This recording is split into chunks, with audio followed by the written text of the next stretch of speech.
السلام علیکم۔ آج ہم بات کریں گے آسمانی کتابوں پر ایمان کے بارے میں۔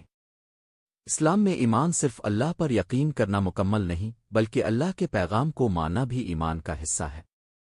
اللہ تعالیٰ نے انسانوں کی رہنمائی کے لیے مقدس کتابیں نازل کی تاکہ ہم صحیح اور غلط میں فرق جان سکیں، نیکی کریں اور عبادت کے ذریعے اللہ کے قریب جائیں۔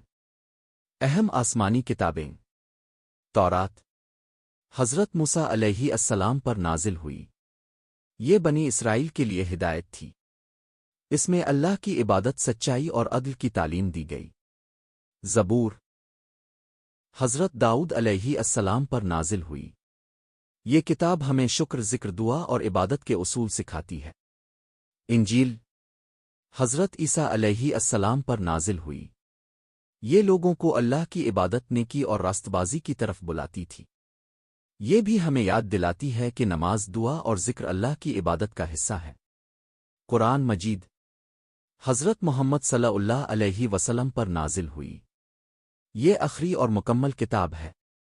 قرآن نے پہلے کی کتابوں کی تصدیق کی اور قیامت تک انسانوں کی رہنمائی کرے گا۔ یہ کبھی ختم نہیں ہوگی۔ قرآن ہمیں نہ صرف پڑھنے بلکہ سجدہ، دعا، تسبیح اور نیکی کرنے کا بھی حکم دیتا ہے۔